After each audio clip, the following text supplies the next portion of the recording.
Selamat sejahtera. Bersama saya di saluran senja tenang.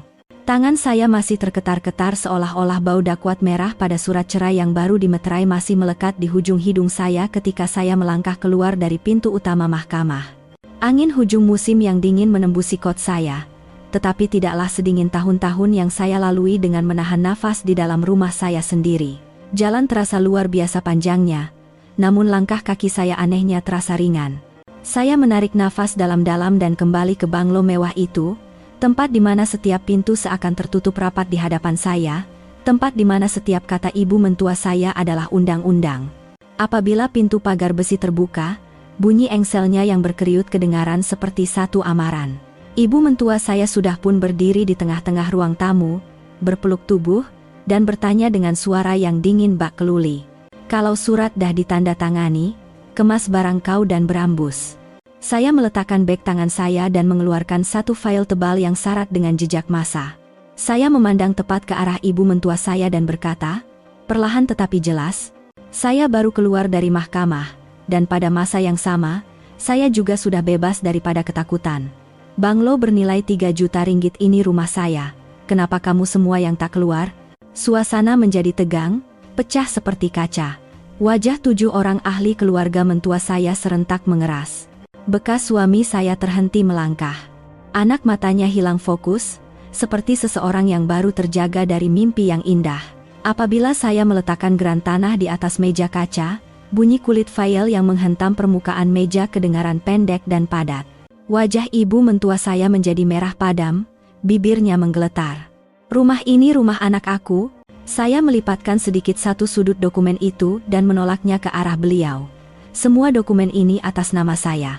Rekod pindahan uang juga semuanya dari akaun bank saya. Kalau perlu, esok kita boleh panggil peguam. Di luar pintu, jiran-jiran lalu lalang. Seorang pakcik tua berhenti dan menjenguk ke dalam. Matanya yang kabur dipenuhi rasa simpati. Orang tua takutkan perubahan, tetapi kebenaran tidak akan berundur hanya karena kedutan di wajah. Saya mengangkat kepala.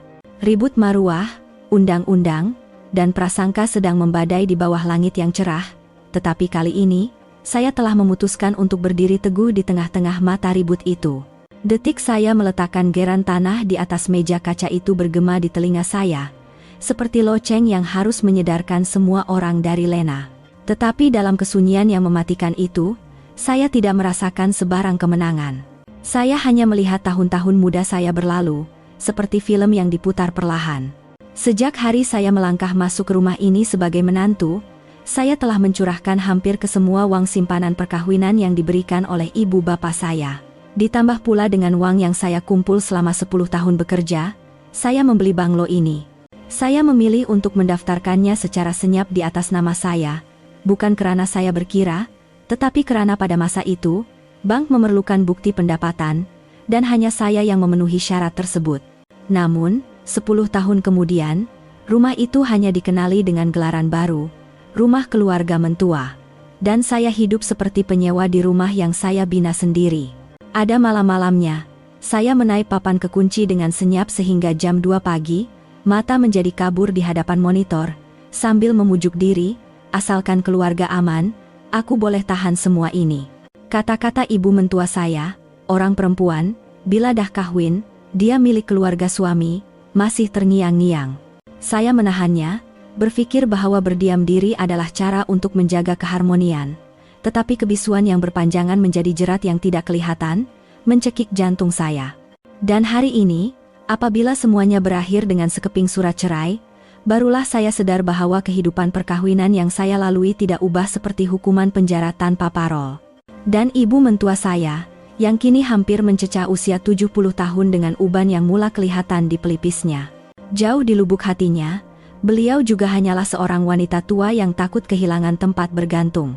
Beliau menuding jari dan menjerit dengan angkuh, tetapi saya tahu bahwa ketakutan di usia tua adalah rasa tersisih apabila tiada siapa lagi yang menyebut nama Anda. Apa yang ingin dipertahankannya mungkin bukan sahaja rumah ini, tetapi juga air mukanya di hadapan saudara mara. Dalam masyarakat Malaysia, menjaga air muka kadangkala lebih berat daripada seguni beras. Dan itulah yang membuatkan kami, yang pernah menjadi sebuah keluarga, kini berhadapan seperti musuh. Saya teringat hari pertama saya melangkah masuk ke banglo yang baru siap ini. Dindingnya masih berbau cat, dan jubin lantainya berkilat seperti cermin. Dengan tangan yang terketar-ketar, saya menyusun perhiasan di atas meja sisi, merasakan kebanggaan yang meluap-luap di dada. 10 tahun kemudian, di ruang yang sama, saya terpaksa mengeluarkan geran tanah sebagai bukti untuk mempertahankan diri. Betapa pahitnya perasaan itu. Di luar, kedengaran bunyi motosikal jiran menghantar anak ke sekolah.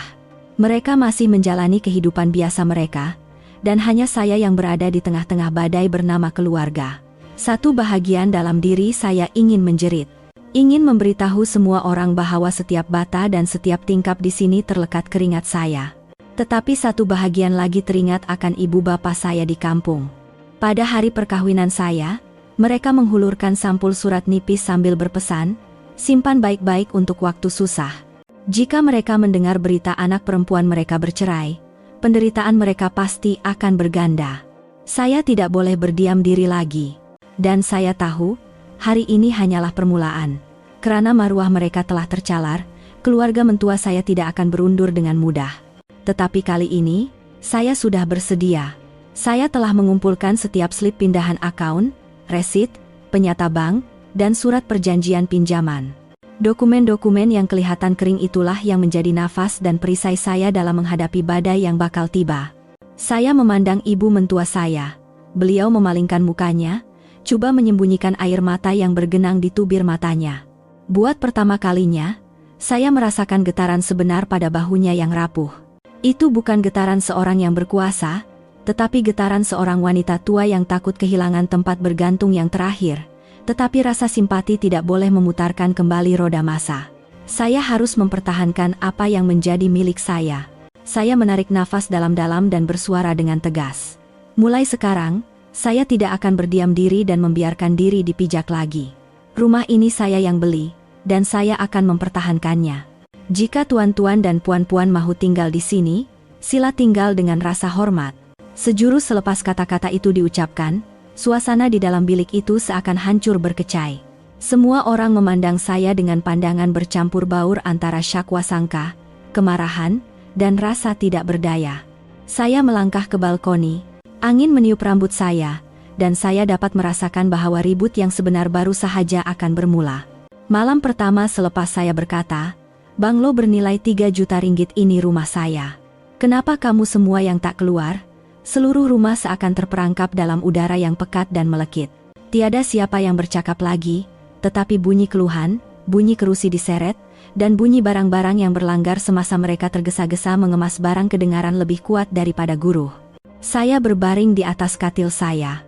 Buat pertama kali dalam beberapa tahun, saya tidak mendengar bunyi tapak kaki ibu mentua saya berlegar-legar di koridor seolah-olah mengawasi saya.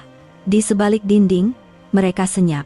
Tetapi saya tahu kesunyian itu hanyalah permulaan kepada sebuah simfoni yang kelam kabut. Saya tidak dapat tidur sepanjang malam. Cahaya kuning dari lampu meja menerangi surat cerai di kepala katil. Kertas itu kini menjadi parut dan juga kunci yang membuka perjalanan baru. Saya memejamkan mata, tetapi pikiran saya terus melayang ke masa lalu. Teringat malam-malam saya seorang diri di dapur menyediakan makanan untuk keluarga mentua. Dengan hati yang kosong karena tidak pernah dihargai. Teringat tangan yang menghalang setiap kali saya coba memberikan pendapat tentang urusan rumah tangga, dan lebih daripada itu, teringat pandangan mata bekas suami saya yang sentiasa membisu. Pandangan yang sentiasa menunduk ke lantai, seolah-olah semua perkara itu tiada kaitan dengannya. Semua kenangan itu berlapis-lapis, menjadikan malam yang panjang itu sebuah penjara tanpa jalan keluar. Kira-kira jam 3 pagi, saya terdengar bunyi papan lantai berkeriut. Seseorang bangun dan keluar dari pintu depan. Saya menyelak sedikit langsir dan menjenguk ke bawah. Ibu mentua saya sedang duduk mencangkung di tangga anjung. Punggungnya yang bongkok kelihatan lebih bongkok, dan kedua-dua tangannya yang menggeletar dirapatkan seolah-olah memohon sesuatu dalam kegelapan. Cahaya bulan menyinari wajahnya yang berkedut, dan tubir matanya basah. Wajah itu bukan lagi wajah wanita garang yang menjerit-jerit, tetapi wajah seorang wanita tua yang ketakutan di hadapan kehilangan. Sekejap, satu sudut hati saya terasa pedih. Tetapi saya segera mengingatkan diri sendiri, rasa simpati tidak boleh menggantikan keadilan. Kalau aku lemah sekarang, semuanya akan kembali ke titik permulaan, Keesokan paginya, apabila saya membuka pintu dan keluar, saya berhadapan dengan pemandangan yang tidak dijangka. Dari ibu mentua hinggalah ke kakak ipar, ahli keluarga mentua saya sedang mengemaskan beberapa barang tikar, periuk nasi elektrik, dan beberapa kotak berisi pakaian lama. Mereka tidak memandang saya, sebaliknya menuju ke sebuah lorong sempit beberapa puluh meter dari banglo itu. Di sana, mereka memasang kemah sementara dan membentangkan tikar di atas tanah. Beberapa jiran yang ingin tahu mula berdiri dan berbisik-bisik. Ya Allah, sampai keluar rumah duduk tepi jalan macam tuh. Mesti ada hal besar jadi nih. Dengar cerita, menantu dia rampas rumah. Kesiannya, dah tua-tua kena halau. Teruk betul nasib. Bisikan-bisikan itu menusuk telinga saya seperti jarum. Saya berdiri diam di hadapan pintu, kemudian melihat satu susuk tubuh yang biasa berhenti. Pak Cik Karim dari sebelah rumah, seorang pesara berusia lebih 70 tahun yang sering bermain catur dengan bekas suami saya. Pak Cik itu bertongkat, memerhatikan keadaan itu, kemudian memandang saya. Pandangannya tidak tergesa-gesa menghukum seperti orang lain. Beliau hanya mengangguk memberi salam dan berkata dengan suara yang cukup untuk saya dengar. Nak, hak kita kena pertahankan. Tapi orang tua, mereka berpaut pada sesuatu karena takut. Jangan biarkan hati itu jadi keras macam batu. Kata-kata Pak Cik Karim itu seperti hembusan angin lain dalam pagi yang kelam kabut. Saya memandang banglo saya. Cahaya matahari terpantul pada tingkap kacanya. Ini adalah rumah yang saya peroleh dengan titik peluh saya. Saya tidak akan membiarkan sesiapapun menafikan hakikat itu. Tetapi pada masa yang sama, saya sadar mulai hari ini, pertarungan ini bukan lagi dalam lingkungan keluarga, tetapi telah menarik perhatian jiran, pendapat umum, dan pandangan-pandangan yang ingin tahu. Menjelang tengah hari, seseorang mengetuk pintu. Apabila saya membukanya, ketua rukun tetangga bersama 2 orang kaki tangan dari pusat khidmat masyarakat berdiri di situ. Mereka berkata ada aduan tentang kekecohan dan mereka datang untuk menyiasat keadaan. Saya mempersilakan mereka masuk dan menunjukkan file dokumen satu persatu perjanjian jual-beli, penyata transaksi bank, dan salinan geran tanah. Mereka meneliti dokumen-dokumen itu sambil mengangguk dan mencatat sesuatu. Ketika hendak pulang, ketua rukun tetangga itu berkata perlahan, "Jangan risau, Puan. Perkara sejelas ini, tiada siapa boleh buat apa-apa. Tapi Puan kena kuatkan semangat, sebab lepas nih macam-macam cakap orang akan timbul." Apabila senja menjelang, bunyi esakan kembali kedengaran dari khemah di lorong itu. Orang yang lalu lalang berhenti dan berbisik dengan lebih ramai. Ada yang memandang saya seperti musuh. Saya tahu betapa mengejutkannya imei seorang menantu yang menghalau seluruh keluarga mentuanya ke jalanan di mata mereka. Tidak kira apapun kebenarannya. Dan saya juga tahu bahwa kebisuan saya tidak lagi memadai. Jika saya tidak bersuara, Habar Angin akan menceritakan kisah saya dengan cara yang paling herot. Malam itu, saya memutuskan untuk menulis diari. Bukan sekadar untuk mencatat, tetapi untuk membuat persediaan. Jika suatu hari nanti saya perlu membuktikannya di hadapan undang-undang dan pendapat umum, setiap butiran dan emosi perlu direkodkan dengan teliti. Saya telah belajar untuk hidup dalam kebisuan. Kini, saya harus belajar untuk menyuarakan kebenaran dengan teratur. Malam kedua tiba. Masih sunyi, tetapi saya tidak lagi gemetar seperti semalam. Apabila saya memandang ke khemah di lorong, saya melihat susuk tubuh ibu mentua saya berbaring meringkuk. Selimut nipis itu tidak mampu menahan kesejukan hujung musim, dan dada saya terasa sesak. Tetapi tidak lama kemudian, terbayang wajah saya yang keletihan dibebani hutang, dan wajah ibu bapak saya yang tua yang menghantar uang kepada saya untuk membina rumah ini. Saya menggenggam penumbuk dan berikrar. Aku boleh sediakan tempat tinggal lain untuk mereka, tapi hak ke atas rumah ini, aku takkan sesekali lepaskan. Dan saya dapat merasakan bahwa badai yang sebenar masih di hadapan. Keesokan paginya, apabila saya membuka pintu dan melangkah ke halaman, saya tergamam. Di hadapan pintu pagar banglo, tergantung sehelai kain rentang merah yang menyakitkan mata. Tulisan putih di atasnya tajam seperti bilah pisau, menantu derhaka rampas rumah mentua. Di kedua-dua belah kain rentang itu, kakak ipar saya dan beberapa orang saudara mara berdiri berpeluk tubuh.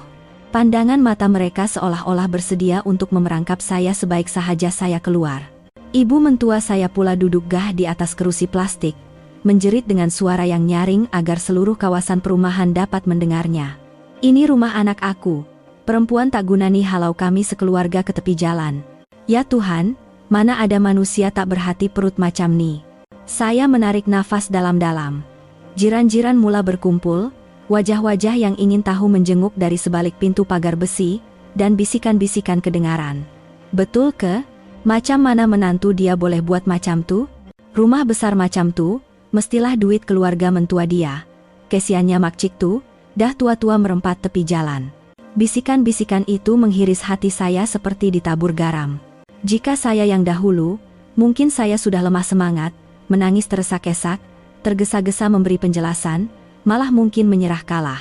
Tetapi hari ini, saya tahu bahwa jika saya hilang ketenangan walau sesaat, saya akan kehilangan segalanya. Saya melangkah keluar dan berkata dengan suara yang tenang tetapi tegas. Apa-apapun yang nak dikatakan, sila cakap melalui undang-undang. Semua dokumen ada pada saya. Anda ada hak untuk gantung kain rentang. Tapi ingat, memfitnah nama baik orang lain juga satu jenayah. Saya mengeluarkan telepon bimbit saya dan mengambil gambar kain rentang itu dengan jelas, satu persatu, termasuk tulisan dan wajah-wajah orang yang berdiri di hadapannya. Setiap kali butang pengatup ditekan, rasanya seperti sedang mengetuk tukul kebenaran. Kakak ipar saya meluru ke arah saya coba merampas telepon, tetapi saya mengundur dan mengangkat telepon itu tinggi-tinggi. Kalau sentuh badan saya, esok kita jumpa di balai polis. Pada ketika itu, mereka semua terhenti. Wajah ibu mentua saya menjadi merah padam dan beliau menjerit lebih kuat. Kau berani nak heret aku ke balai polis? Kau dah lupa macam mana aku jaga kau? Saya memandang tepat ke matanya, coba menahan suara saya daripada bergetar. Saya tak lupa, tapi jasa baik bukan lesen untuk memijak-mijak.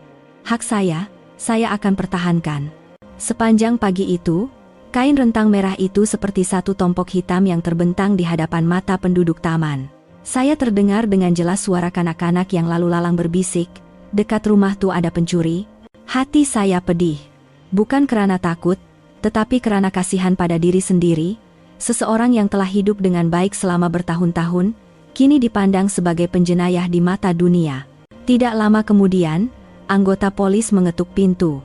Saya membuka pintu, mempersilakan mereka masuk, dan menyerahkan semua dokumen surat hak milik, perjanjian jual-beli, dan penyata pindahan akaun. Seorang anggota polis muda menelitinya dengan cermat dan mengangguk. Tindakan Puan betul. Tapi pihak sana nampaknya takkan mudah mengalah, jadi Puan kena kuatkan semangat. Kami akan buat catatan dan arahkan mereka turunkan kain rentang itu. Mendengar kata-kata itu, saya menggenggam hujung baju kurung saya dengan erat, tetapi hati saya masih bergelora. Walaupun kain rentang itu diturunkan, parutnya pasti sudah terlekat di hati orang ramai. Menjelang senja, kain rentang itu hilang, tetapi pendapat umum tidak. Jiran-jiran masih berbisik. Ada yang menggelengkan kepala dan mencebik, ada yang bersimpati, dan ada pula yang gembira mendapat bahan cerita. Saya keluar ke pasar untuk membeli sedikit sayur. Makcik penjual sayur memandang saya dengan pandangan kasihan. Dik, jangan peduli apa orang kata. Asalkan kita betul, cukuplah. Tapi badan seorang, kena kuatkan hati. Saya tersenyum, tetapi tubir mata saya terasa panas. Saya sedar, di tengah-tengah ribut pun, masih ada orang yang menghulurkan tangan dengan lembut. Malam itu, saya duduk seorang diri di ruang tamu. Cahaya kuning menerangi timbunan dokumen di atas meja. Saya menyusun dokumen-dokumen itu dengan teliti, membuka diari dan menulis lagi, bulan sekian, hari sekian. Mereka gantung kain rentang, menuduh aku pencuri rumah. Aku ambil gambar, lapor polis. Aku pilih untuk bertenang, karena aku tahu kebenaran di pihakku. Tetapi sebaik sahaja saya menutup diari, air mata saya tumpah jua, bukan karena takut, tetapi karena sedih. Selama bertahun-tahun, saya hidup demi perkataan harmoni. Namun, apabila saya bangkit untuk mempertahankan hak yang sepatutnya, saya dicap sebagai pengkhianat. Saya tiba-tiba sadar. Sesetengah pertarungan dalam hidup ini perlu dilalui bukan untuk menang atau kalah, tetapi untuk tidak lagi ditindas. Di luar, ibu mentua saya masih duduk bersama beberapa orang saudara mara. Suaranya yang sayup-sayup kedengaran. Aku dah tua, tapi maruah aku tak boleh dipijak macam ni. Biar aku hilang semua, tapi aku takkan mengalah pada perempuan tu. Saya menutup pintu dengan senyap. Itulah parut yang dalam di usia senja. Apabila usia meningkat, kemiskinan atau penyakit tidak lagi ditakuti. Yang paling ditakuti adalah kehilangan air muka dan tempat berpijak. Dan ketakutan itulah yang membuatkan mereka berpaut pada sesuatu, dan menjadikan saya sebagai musuh. Saya bersandar pada pintu dan berbisik kepada diri sendiri. Esok pasti ada cara lain. Tapi aku kena belajar untuk berdiri teguh di mata ribut. Hanya ketenangan yang boleh melindungi aku. Dan saya tahu, esok tidak akan sekali-kali tenang. Malam berikutnya, selepas lampu jalan dipadamkan dan saya baru hendak melelapkan mata, saya terdengar bunyi aneh dari hadapan pintu pagar. Saya bingkas bangun dan memasang telinga. Bunyi sesuatu dilempar ke lantai simen, plek, plek. Saya bergegas ke balkoni. Jantung saya berdegup kencang, dan dada saya terasa sesak melihat pemandangan di hadapan mata. Beg-beg plastik besar berisi sisa makanan, ikan busuk, dan air kotor bersepah di hadapan pintu pagar banglo. Bau busuk yang meloyakan naik menyesakkan nafas. Dalam kegelapan, saya nampak bayang-bayang beberapa orang melarikan diri. Sebuah motosikal memecut laju dan hilang di celah lorong. Saya berdiri membisu. Pikiran saya berkecamuk. Saya tahu siapa pelakunya, tetapi saya tidak keluar menjerit atau menangis. Saya masuk semula dengan senyap, mengambil gambar setiap beg sampah dan kesan air kotor yang mengalir dengan telepon bimbit saya. Kemudian, saya membuka aplikasi CCTV yang bersambung dengan telepon dan memutarkan semula rekaman video. Kelihatan dengan jelas kakak ipar saya dan seorang saudara lelaki membaling beg-beg sampah itu ke pintu pagar. Saya menyimpan semua bukti itu satu persatu, seolah-olah mengukirnya dengan pisau ingatan. Keesokan paginya, sebelum sempat saya membersihkannya, beberapa orang jiran lalu, mereka menutup hidung dan berbisik. Busuknya. Rumah orang kaya, kenapa kotor macam nih? Mesti ada orang sengaja buat nih. Nak malukan dia. Saya menggigit bibir menahan sabar. Tetapi di dalam, api kemarahan sedang marak. Saya sadar, jika saya tidak terus bertenang dan mengumpul bukti, kebenaran akan sekali lagi diputar-belitkan. Kejadian itu tidak berhenti di situ. Malam berikutnya, ketika saya baru saja berbaring, saya terdengar bunyi syahaha. Saya berlari ke tingkap dan melihat kesan cat merah berlumuran di pintu pagar. Cat merah yang mengalir seperti darah membasahi lantai simen, membuatkan seluruh banglo kelihatan menyeramkan. Tangan saya menggeletar, tetapi saya cepat-cepat mengambil gambar dan menyimpan rekaman CCTV. Kali ini, di bawah cahaya lampu jalan, susuk tubuh ibu mentua saya kelihatan dengan jelas. Berpakaian kot kelabu lusuh, tangannya masih memegang tin cat sembur. Jantung saya luluh. Bukan karena marah, tetapi karena kepahitan. Seorang wanita tua yang menghampiri usia 70 tahun, yang sepatutnya menikmati usia senja dengan selesa di bawah jagaan anak-anak, sebaliknya menjadikan dirinya seorang perosak. Pagi itu, saya membuat laporan polis. Mereka datang, membuat catatan, membersihkan cat, dan memberi amaran kepada pihak sebelah. Seorang anggota polis memandang saya dan mengeluh. Puan kena banyak bersabar. Perkara macam ni akan berterusan. Tapi hadapinya dengan tenang. Selagi dokumen sah, tiada siapa boleh rampas. Saya mengangguk, tetapi hati saya masih sarat. Saya menghubungi Peguam Azman, yang telah membantu saya dalam urusan perceraian. Beliau mendengar cerita saya, terdiam seketika, kemudian berkata, Puan dah buat perkara yang betul dengan merekodkan semuanya. Strategi sekarang bukan untuk melawan, tetapi untuk mengumpul bukti yang cukup. Semakin mereka bertindak melulu, Puan kena lebih banyak berdiam dan merekod. Apabila di mahkamah nanti, bukti-bukti yang Puan ada akan bercakap dengan sendirinya. Kata-katanya sedikit melegakan hati saya, tetapi pada masa yang sama, saya berasa sedih. Tidak pernah saya sangka saya akan hidup di rumah sendiri sambil merakam dan menyimpan bukti setiap hari. Apabila malam tiba, rumah menjadi sunyi, hanya saya dan pikiran yang tidak berkesudahan. Saya membuka diari dan menulis, bulan sekian, hari sekian, mereka baling sampah dan sembur cat merah. Aku ambil gambar dan simpan video. Aku takkan biarkan ribut pendapat umum menggantikan kebenaran. Saya menulis untuk mengingatkan diri sendiri bahwa jalan ini masih panjang, supaya hati saya tidak hancur. Kadang-kadang, saya terfikir tentang betapa rapuhnya nama baik. Selama bertahun-tahun, Saya hidup dengan senyap tanpa bermusuh dengan sesiapa. Tetapi hanya dengan beberapa helai kain rentang, beberapa beg sampah, dan beberapa tompokan cat, seluruh taman mula memandang saya dengan pandangan berbeza. Nama baik itu seperti kaca nipis, sebiji batu kecil sahaja sudah cukup untuk membuatnya retak, sebelum kebenaran sempat bersuara. Teringat ibu bapak saya yang tua di kampung. Mereka tidak tahu apa yang sedang berlaku. Kadang-kadang mereka menelepon dan berpesan, "Nak, jaga kesehatan baik-baik. Kalau ada orang kacau, telepon mak ayah. Selagi kami hidup, kami akan sokong kau." Saya menahan diri daripada memberitahu mereka, bimbang hati mereka yang rapuh akan lebih terluka. Tetapi setiap kali mendengar suara mereka yang bergetar di hujung talian, saya mendapat kekuatan yang lebih besar. Saya mesti berdiri teguh, bukan hanya untuk diri sendiri, tetapi juga untuk orang yang mempercayai saya. Keesokan harinya, saya membeli 2 lagi kamera dan memasangnya di luar pintu pagar, disambungkan terus ke telepon bimbit saya. Saya juga meminta Pak Cik Karim dari sebelah rumah untuk menandatangani surat sebagai saksi. Selangkah demi selangkah, bukannya dengan menjerit atau membalas dendam, saya membina perisai untuk diri saya melalui persediaan yang senyap. Di tengah-tengah badai, saya mula memahami satu perkara. Menjaga ketenangan adalah bentuk pembalasan yang paling mulia. Apabila mereka coba mengheret saya ke dalam lumpur dengan kata-kata kesat, sampah, dan cat, jika saya berdiri teguh, ketenangan itulah yang akan membuat mereka gelisah. Malam itu, saya duduk di ruang tamu.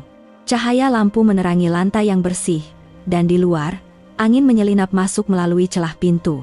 Saya memejamkan mata, mendengar degupan jantung saya, dan berjanji, esok, apapun helah yang mereka coba, aku takkan goyah. Aku ada kebenaran, bukti, dan yang paling penting, maruah. Dan saya tahu, pertarungan ini akan beralih ke fasa baru, fasa undang-undang dan bukti terbuka. Ke tempat di mana bukti-bukti yang saya simpan akan bersuara bagi pihak saya. Hari mediasi tiba. Saya memakai kemeja putih dan seluar hitam yang kemas, memeluk file dokumen tebal yang telah menjadi perisai saya sejak beberapa bulan lalu. Ketika menaiki tangga pusat khidmat masyarakat, jantung saya berdegup kencang, tetapi tidak lagi gemetar seperti dahulu. Saya tahu hari ini bukan sekadar pertemuan biasa, tetapi hari di mana emosi dan bukti akan bersemuka secara langsung. Bilik mediasi itu sempit tetapi sesak dengan orang. Ibu mentua saya duduk di satu sudut dengan muka yang masam. Matanya merah, tetapi pandangannya masih menyala-nyala. Di sebelahnya, kakak ipar dan beberapa orang saudara mara. Mereka berbisik-bisik dengan wajah yang bengis, seolah-olah bersedia untuk berperang. Sebaliknya, di pihak saya, hanya ada seorang peguam Azman. Lelaki berusia pertengahan 40-an itu kelihatan tenang, matanya cerah dan tegas. Saya mengangguk sedikit kepadanya sebagai tanda terima kasih, mengingatkan diri sendiri bahwa saya tidak bersendirian. Pegawai mediasi, seorang lelaki pertengahan umur, memulakan bicara. Hari ini kita berkumpul untuk mencari jalan penyelesaian dan mengelakkan perkara ini daripada dibawa ke mahkamah. Pihak plaintiff, sila mulakan. Sejurus selepas itu, ibu mentua saya bingkas bangun dan menjerit dengan suara yang nyaring. Rumah tuh rumah anak saya. Cuma tumpang nama menantu sekejap saja. Duit beli rumah tuh semua keluarga kami yang bayar. Titik peluh kami selama ini, takkan kami nak biar dia rampas macam perompak. Bilik itu menjadi riuh. Saya duduk diam, memandang lurus ke hadapan, sambil menggenggam file dokumen dengan erat. Peguam Azman mengangguk memberi isyarat, kemudian berdiri dengan suara yang tenang. Saya ada soalan. Adakah pihak Puan mempunyai sebarang bukti yang boleh mengesahkan bahwa dana pembelian banglo bernilai 3 juta ringgit itu datang dari keluarga mentua? Ibu mentua saya tergagap-gagap. Satu tamani tahu, semua saudara mara nampak. Mana saya ada duit nak beli rumah macam tu? Gaji dia makan gaji, berapa sangatlah. Kalau tak percaya, tanya orang-orang kat sini. Kakak ipar saya menyampuk. Betul tuh. Dah nama pun menantu, mestilah rumah tuh hak suami. Mana boleh jadi macam ni, tak masuk akal. Saya merasakan kesakitan yang tajam di dalam dada. Bagi mereka, usaha seorang wanita selama 10 tahun hanyalah satu ilusi. Saya teringat hari-hari saya berjaga malam membuat kerja sampingan, hari-hari saya menyimpan uang di bank dengan tekun, dan buku simpanan yang kecil, tetapi berharga yang diberikan oleh ibu bapak saya bersama air mata pada hari perkawinan saya. Semua itu, Di mata mereka, hanya diringkaskan dengan dua perkataan, seorang perempuan. Saya menarik nafas dalam-dalam dan berdiri. Suara saya tidak tinggi, tetapi setiap perkataan diucapkan dengan jelas. Kalau semua orang tahu, kenapa perlu ada bukti di sisi undang-undang? Ini perjanjian jual-beli yang ditandatangani atas nama saya. Ini penyata transaksi bank dan rekod pembayaran setiap ansuran. Dan ini penyata gaji dan bukti pendapatan saya selama 10 tahun. Semuanya membuktikan bahwa sumber dana itu adalah saya.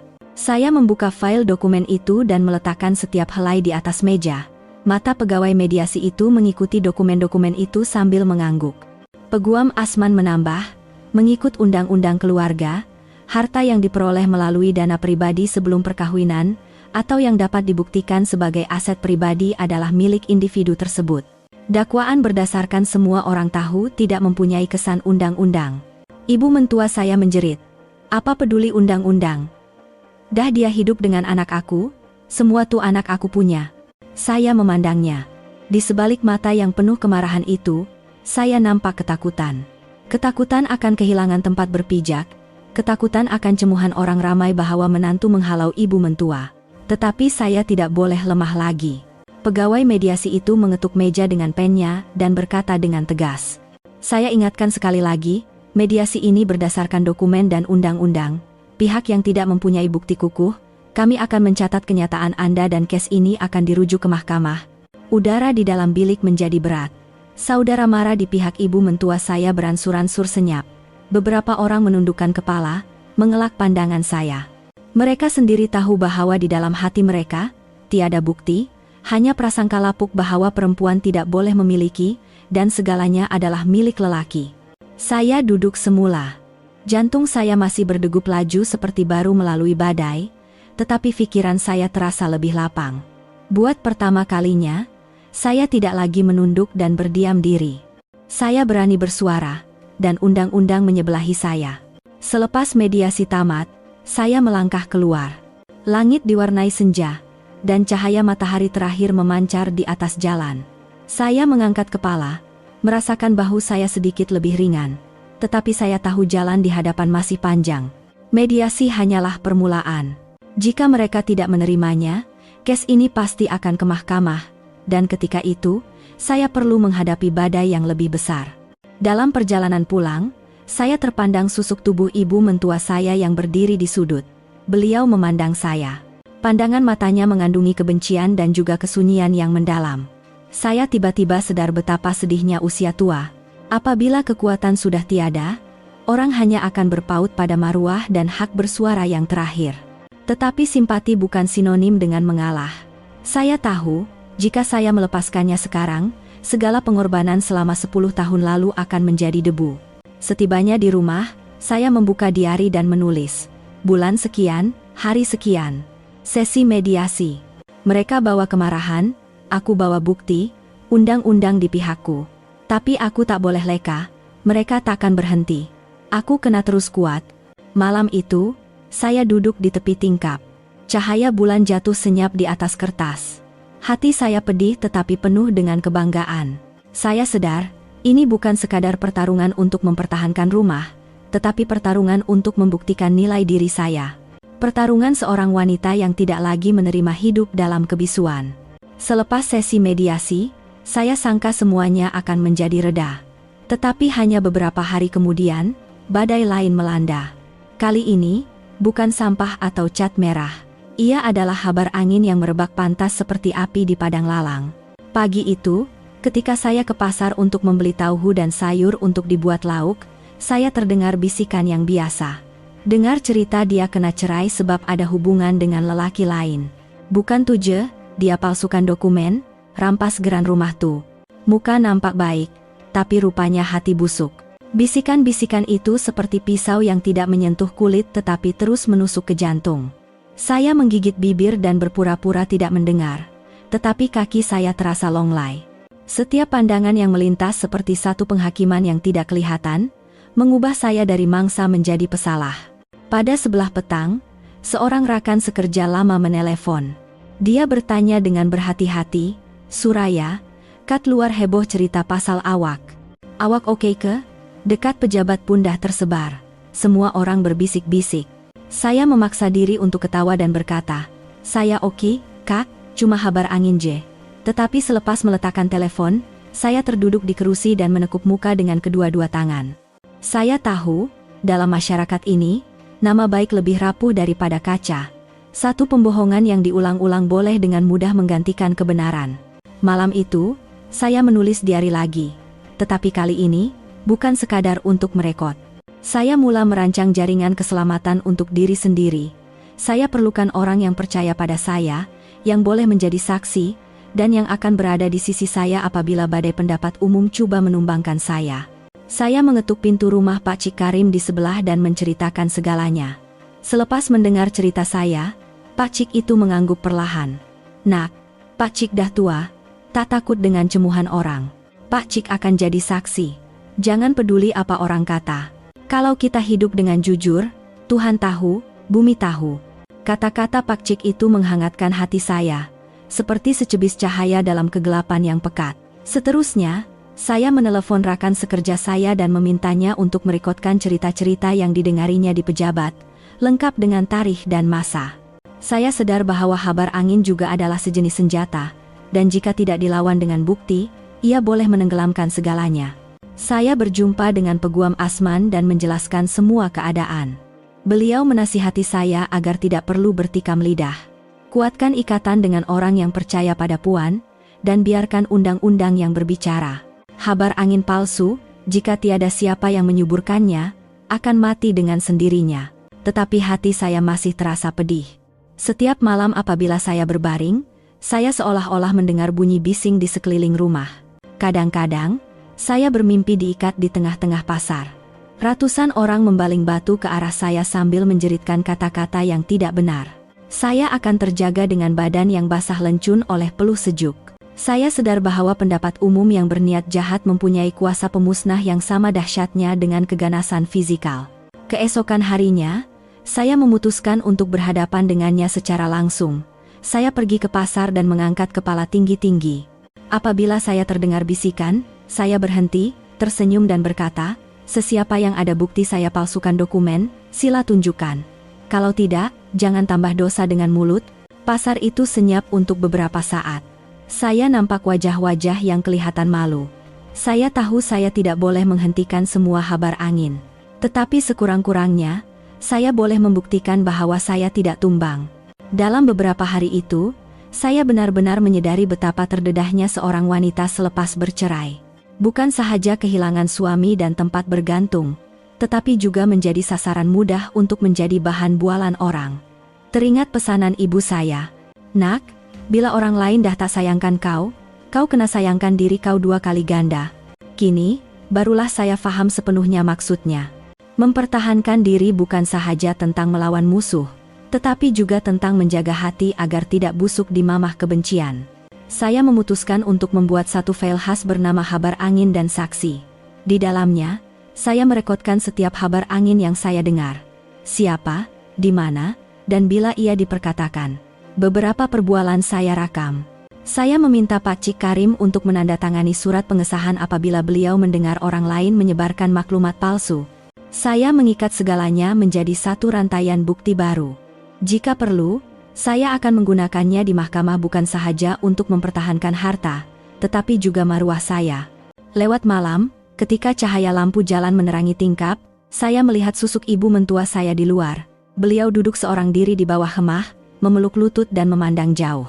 Pada ketika itu, saya tiba-tiba sadar bahwa beliau juga adalah mangsa kepada ketakutan dan maruahnya sendiri. Kerana tiada tempat bergantung, beliau memilih cara menyebarkan habar angin dan menjatuhkan saya. Apabila orang tua kehilangan kasih sayang, mereka coba mengisi kekosongan itu dengan kebencian. Saya tiba-tiba sadar bahwa rasa simpati tidak membuatkan saya lemah. Sebaliknya ia membolehkan saya menjaga kejernihan di tengah-tengah lumpur. Saya mengakhiri hari itu dengan perasaan yang bercampur baur, tetapi keyakinan saya semakin teguh. Pendapat umum yang berniat jahat akan berubah arah, dan saya hanya perlu bertahan dengan sabar bersama kebenaran. Dan saya tahu pertarungan ini belum berakhir. Beberapa hari lagi, saya perlu berdiri di perbicaraan pertama, di mana kebenaran dan habar angin akan diletakkan di atas neraca yang sama. Pada hari perbicaraan pertama, langit dipenuhi awan kelabu tebal, seolah-olah bila-bila masa sahaja hujan akan turun. Saya melangkah masuk ke pintu mahkamah, tapak tangan yang menggenggam fail dokumen tebal itu berpeluh walaupun dalam kesejukan pagi. Di dalam hati, perasaan aneh bercampur antara gemetar dan bangga mula timbul. Selama beberapa bulan, saya dihina dan dikelilingi oleh pendapat umum yang berniat jahat, tetapi kini, tiba masanya untuk kebenaran bersuara. Bilik mahkamah itu luas, tetapi terasa sesak karena bunyi bising yang tidak henti-henti dari saudara mara bekas suami saya. Ibu mentua saya duduk di kerusi plaintiff dengan wajah yang masam. Matanya menyala-nyala, dan kakak iparnya terus-menerus menjeling saya dengan angkuh. Pandangan itu penuh dengan kebencian. Saya duduk dengan senyap. Di sebelah saya, Peguam Azman berdiri teguh seperti tiang. Beliau mengangguk perlahan, memberi isyarat agar saya bertenang. Perbicaraan dimulakan, kata hakim sambil mengetuk tukulnya dengan suara yang serius. Hari ini kita akan mendengar kes pertikaian hak milik ke atas banglo di alamat sekian-sekian. Pihak plaintiff, sila berikan keterangan. Sejurus selepas itu, ibu mentua saya bingkas bangun dan menjerit dengan suara yang nyaring. Rumah itu rumah anak saya, cuma tumpang nama menantu sekejap saja. Duit beli rumah tuh semua keluarga kami yang bayar, jiran-jiran semua tahu. Manusia tak tahu diuntung nih, baru cerai dah nak rampas rumah. Kedengaran bunyi riuh rendah dari belakang. Saya mengangkat kepala dan memandang tepat ke kandang saksi. Hati saya pedih, masih lagi kata-kata yang sama, tanpa bukti. Hanya semua orang tahu, saudara Mara jadi saksi. Di mata mereka, kebenaran bukanlah pada dokumen, tetapi pada suara yang dilaungkan oleh majoriti. Hakim bertanya kepada pihak plaintiff, adakah saksi? Serta-merta beberapa orang saudara Mara berdiri. Seorang lelaki pertengahan umur berdehem dan berkata, saya sepupu dia. Saya tahu betul ibu mentuanya yang bantu bagi duit rumah. Tak ada seorang pun dalam keluarga ni yang tak tahu. Seorang wanita menyampuk. Masa tuh kami dengar ibu mentuanya cakap nak bagi duit untuk beli banglo. Jadi tak mungkin itu duit menantunya. Saya duduk diam, tangan saya sedikit menggeletar, tetapi pandangan mata saya tetap tenang. Peguam Azman berdiri dan berkata dengan suara yang rata dan tegas, saya ada soalan. Adakah saksi mempunyai sebarang surat perjanjian hutang, penyata pindahan akaun, atau sebarang bukti lain yang boleh membuktikan bahwa uang telah dipindahkan kepada defendan untuk membeli rumah? Mahkamah senyap untuk beberapa saat. Lelaki itu teragak-agak. Mana ada orang buat surat-surat macam tuh sesama keluarga? Tapi ini fakta yang semua orang tahu. Siapa semua orang? Hakim mengerutkan dahi dan mengetuk tukulnya. Saya ingatkan sekali lagi, keterangan lisan tanpa bukti yang boleh disahkan tidak diiktiraf sebagai asas undang-undang. Pihak defendan, sila berikan keterangan. Saya berdiri dan menarik nafas dalam-dalam. Suara saya perlahan tetapi bergema dengan jelas. Yang Arif, ini adalah perjanjian jual beli atas nama saya, yang telah disahkan oleh Pesuruh Jaya Sumpah. Ini adalah penyata transaksi bank yang menunjukkan semua bayaran telah dibuat dari akaun pribadi saya. Ini adalah buku simpanan akaun atas nama saya yang diberikan oleh ibu bapak saya sebelum perkawinan. Dan ini adalah bukti pendapatan saya selama 10 tahun yang lalu. Semua ini membuktikan bahwa rumah ini adalah harta pribadi saya. Saya menyerahkan dokumen-dokumen dan salinan yang dicop merah itu satu persatu. Mahkamah menjadi sunyi sepi. Hanya bunyi kertas di selak yang kedengaran berirama seperti bunyi selak yang menutup pintu pihak lawan. Saya menjeling ke arah ibu mentua saya. Wajahnya herot, dan bibirnya digigit kuat hingga hampir berdarah. Kakak iparnya kelihatan keliru, matanya melilau seolah-olah mencari jalan keluar. Peguam Azman menyambung, saya ingin tekankan. Mengikut akta undang-undang keluarga, harta yang terbukti dibentuk daripada dana pribadi sebelum atau selepas perkawinan adalah milik individu tersebut. Ia tidak boleh dinafikan dengan alasan semua orang tahu. Mohon pertimbangan bijaksana daripada Yang Arif. Kedengaran bisikan lagi dari belakang, tetapi kali ini berbeza. Kalau semua dokumen dah ada macam tuh, betul-betul rumah perempuan tuh agaknya. Silaplah. Pihak sana cakap kosong macam mana nak menang? Saya merasakan perasaan aneh melonjak di dalam hati. Bukan kegembiraan, tetapi hanya kelegaan. Selepas dihina dengan pelbagai cara, akhirnya kebenaran mendapat peluang untuk bersinar. Ibu mentua saya tidak dapat menahan diri, bingkas bangun dan menjerit. Undang-undang ni cuma tahu pasal dokumen, tak tahu pasal budi bahasa ke? Perempuan yang menumpang makan di rumah kami, sekarang nak halau kami sekeluarga ke jalanan. Air mata mengalir dari matanya, membasahi pipinya yang cengkung. Saya memandangnya. Dada saya terasa sesak. Di sebalik kemarahan itu, saya melihat susuk seorang wanita tua yang takut kehilangan tempat bergantung, takut akan cemuhan dunia. Tetapi simpati tidak bermakna mengalah. Saya sudah terlalu lama berdiam diri.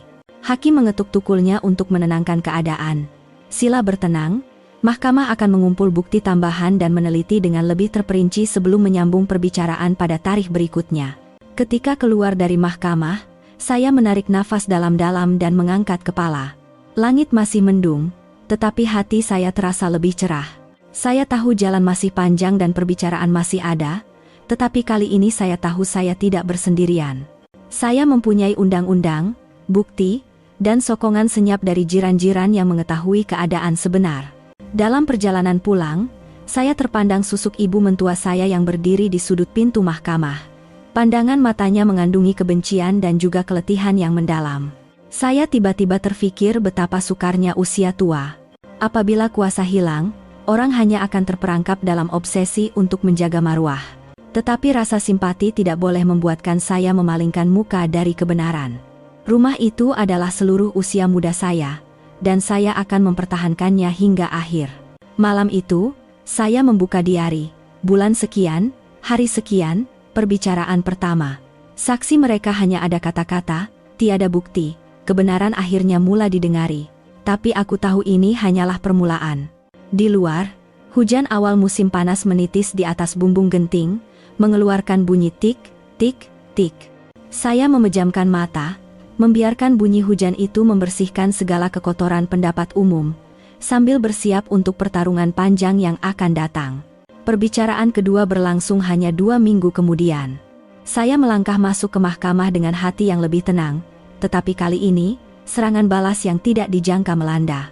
Pukulan itu datang bukan dari ibu mentua atau kakak ipar, tetapi dari bekas suami saya. Dia yang selama ini hanya berdiam diri, kini membuka mulut untuk memerangkap saya. Setelah mendapat kebenaran hakim, dia berdiri dan berkata dengan suara yang serak tetapi coba ditegaskan. Yang Arif, banglo bernilai 3 juta ringgit itu bukan dibeli sepenuhnya dengan uang pribadi dia seorang. Sebahagian dana awal adalah uang yang diberikan oleh bapak dan ibu mentua saya, yaitu ibu bapak dia, sebelum kami berkahwin. Pada dasarnya, ia patut dianggap sebagai harta sepencarian, karena kami tinggal bersama di situ selepas berkahwin. Mahkamah menjadi riuh. Saya duduk tergamam. Jantung saya berdegup kencang. Ini adalah tikaman dari belakang yang tidak saya jangkakan. Selama ini, dia hanya membiarkan ibu dan saudara maranya menyerang saya dengan berdiam diri. Jadi saya pikir, sekurang-kurangnya dia masih mempunyai sedikit sifat kemanusiaan. Tetapi tidak. Dia memilih untuk mengkhianati saya pada saat saya pikir saya hampir menang. Saya menggigit bibir hingga berdarah, berdiri dan berkata dengan tegas, "Yang Arif, saya ingin membantah. Uang yang diberikan oleh ibu bapak saya sebelum perkawinan tercatat dengan jelas dalam buku simpanan akaun pribadi saya. Mengikut undang-undang keluarga, harta yang diterima sebagai hadiah sebelum perkawinan adalah harta pribadi dan tidak termasuk dalam harta sepencarian." Bekas suami saya sengaja mengelirukan konsep untuk memesongkan fakta. Peguam Azman tampil ke hadapan dan menyerahkan salinan buku simpanan, serta surat pengesahan bank yang mengesahkan tarikh pembukaan dan nama penerima. Beliau berkata dengan suara yang perlahan, "Ini adalah bukti kukuh yang membuktikan bahwa jumlah yang dihadiahkan itu adalah milik pribadi anak guam saya. Undang-undang menyatakan dengan jelas bahwa sifat harta pribadi tidak akan berubah melainkan ada perjanjian bertulis untuk memasukkannya ke dalam harta sepencarian. Mohon pertimbangan bijaksana daripada Yang Arif." Hakim menerima dokumen itu, membacanya dengan teliti, dan mengangguk. Tetapi badai di hati saya masih belum reda. Walaupun undang-undang jelas, saya tahu keterangan bekas suami saya telah menimbulkan kabus keraguan di mata orang luar. Dengan hanya 1 ayat, duit rumah tu bapa mentua dia yang bagi, orang akan mudah membuat andaian bahwa banglo itu masih harta bersama dan saya adalah orang yang tidak tahu malu. Ibu mentua saya tidak melepaskan peluang ini dan mula menangis di mahkamah. Dengar tak semua, dia sendiri mengaku. Duit tuh duit mak bapak dia. Kalau kami tak besarkan anak kami, macam mana anak aku nak kahwin dengan perempuan macam tuh? Kalau bukan sebab kahwin dengan anak aku, macam mana dia nak duduk rumah besar macam tuh? Air mata wanita tua itu mengalir, dan orang di sekeliling mencebik bibir dan bersimpati. Saya berdiri diam mendengar semua kata-kata itu, merasakan kesakitan yang memuncak di dalam dada. Bukan karena takut kalah dalam perbicaraan, tetapi karena pengkhianatan dari orang yang pernah tidur sebantal dengan saya. Dia tahu undang-undang, dia tahu betapa susahnya saya mencapai semua ini, tetapi demi keuntungan, dia sengaja memutarbelitkan fakta. Saya memandangnya. Pandangan matanya yang dahulu hangat kini dingin seperti besi. Saya bertanya pada diri sendiri. Adakah kebisuan saya selama ini yang membuatkannya berpikir bahwa saya adalah orang yang mudah dipijak dan ditindas? Hakim berkata dengan suara yang tegas. Mahkamah telah mengesahkan bukti yang jelas mengenai hadiah pribadi sebelum perkawinan. Perkara ini akan diteliti dengan lebih lanjut oleh bahagian penilaian keuangan. Tetapi perlu diingat, harta pribadi tidak secara otomatis menjadi harta sepencarian selepas perkawinan tanpa perjanjian bertulis. Saya menghela nafas lega, tetapi hati saya masih bergelora. Pertarungan ini bukan lagi sekadar pertikaian harta. Ia telah menjadi medan ujian maruah, di mana setiap perkataan, setiap habar angin, boleh menjadi pisau yang menusuk saya. Ketika keluar dari mahkamah, saya berjalan perlahan. Langit masih mendung, dan angin bertiup dingin. Peguam Asman berkata dengan suara perlahan di sebelah saya, "Jangan goyah dengan keterangan bekas suami Puan. Undang-undang di pihak kita. Apa yang kita perlukan adalah bukti, dan Puan ada bukti yang cukup. Kuatkan hati. Semakin ke belakang, semakin licik helah yang akan mereka gunakan." Malam itu, saya duduk di meja dan membuka diari. Bulan sekian, bekas suamiku mengkhianati. Dia menggunakan fakta bahwa uang itu dari ibu bapakku, sebelum perkawinan untuk memutarbelitkannya sebagai harta sepencarian. Aku membantah dengan undang-undang, tapi hatiku masih berat. Bukan karena takut kalah, tapi karena pahit. Orang yang pernah bersumpah untuk mencintaiku, sanggup memijak masa lalu demi mendapatkan sebuah rumah. Saya menutup diari dan duduk diam. Di luar, kegelapan telah turun, terdengar salakan anjing dari hujung lorong. Dalam kegelapan itu, saya sadar dengan lebih jelas dari sebelumnya. Untuk mempertahankan rumah ini, saya bukan sahaja perlu melawan sebuah keluarga, tetapi juga pengkhianatan dari orang yang pernah saya panggil suami. Tetapi ketika itu, satu suara bergema dari lubuk hati saya. "Bertahanlah. Setiap luka hari ini akan menjadi bukti bahwa kau tidak hidup sebagai pengecut di kemudian hari." Saya menarik nafas dalam-dalam dan menggenggam geran tanah di tangan saya dengan lebih erat. Apapun serangan balas yang mereka lancarkan, saya akan berdiri teguh. Karena kebenaran adalah satu-satunya perisai yang saya ada. Dan saya percaya perisai itu cukup kuat untuk melindungi saya hingga ke akhir. Selepas pukulan yang menyakitkan dari bekas suami saya pada perbicaraan sebelumnya, saya berasa seolah-olah seluruh dunia telah membelakangi saya. Beberapa hari selepas itu, setiap kali saya melangkah keluar dari lorong, saya masih mendengar bisikan. "Dengar cerita rumah tuh bukan hak perempuan tuh. Walaupun mak bapak dia bagi duit, akhirnya jadi harta sepencarian juga." Ada yang sampai menuding jari ke muka saya. Perempuan kalau tamak, akhirnya tinggal sehelai sepinggang. Saya menelan air mata dan hanya mempercepatkan langkah. Di dalam hati, saya menanam tekad, aku tak boleh tumbang. Aku tak boleh biarkan kebenaran terkubur dalam lumpur pendapat umum. Pada hari perbicaraan berikutnya, udara di dalam mahkamah tegang seperti tali gitar. Kali ini pun, pihak lawan kelihatan penuh semangat. Ibu mentua saya duduk dengan angkuh, bekas suami saya menunduk dengan dingin, dan beberapa orang saudara mara terus menjeling saya seolah-olah saya akan kalah tidak lama lagi. Saya duduk diam, menggenggam file dokumen dengan erat, sambil berdoa dalam hati agar ada keajaiban berlaku. Dan keajaiban itu berlaku. Tetapi bukan dari undang-undang, tetapi dari darah daging saya, dari keluarga saya. Apabila hakim bertanya sama ada saksi baru, pintu mahkamah terbuka perlahan dan seorang wanita berambut uban, kurus kering, masuk sambil bertongkat. Saya terkejut. Itu makcik saya, adik kepada ibu saya. Selama bertahun-tahun, Makcik saya tinggal dengan senyap di kampung dan jarang sekali datang ke bandar. Tetapi hari ini, makcik saya muncul. Matanya memancarkan keazaman yang tidak pernah saya lihat sebelum ini. Makcik saya berjalan lurus ke kandang saksi dan berkata dengan suara yang perlahan tetapi jelas, "Saya makcik kepada Defendan. Sayalah orang yang memberikan uang itu kepada kakak saya, yaitu Ibu Defendan, untuk ditambah sebagai uang hantaran perkahwinannya. Uang itu kemudian dimasukkan ke dalam akaun simpanan atas nama anak saudara saya, dan dari akaun itulah uang dikeluarkan untuk membayar deposit banglo ini. Ini adalah resit pengeluaran uang saya dari bank. Tanda tangan dan tarikhnya jelas tercatat." Mahkamah menjadi sunyi sepi. Saya memandang makcik saya, tubir mata saya terasa panas. Tidak pernah saya sangka, pada saat yang genting ini, makcik saya akan muncul untuk mendedahkan kebenaran. Hakim menerima dokumen itu, menelitinya dengan cermat, dan mengangguk. Peguam Azman menoleh sedikit ke arah saya dan tersenyum. "Inilah kepingan terakhir yang kita cari." Ibu mentua saya bingkas bangun dan menjerit. "Tak masuk akal, kami yang besarkan dia, macam mana duit beli rumah boleh datang dari keluarga sebelah sana? Semua nipakat nak menipu?" Tetapi suaranya bergetar, dan pandangannya hilang fokus. Bekas suami saya juga pucat lesi. Bibirnya hanya terkatup rapat, tidak mampu berkata apa-apa. Kerusi saudara Mara menjadi riuh, tetapi selain daripada jeritan, tiada siapa yang dapat mengemukakan bukti lain. Hakim mengetuk tukulnya dengan tegas. "Sila bertenang. Mahkamah telah memperoleh bukti yang kukuh. Perkara ini akan dimasukkan ke dalam rekod kes."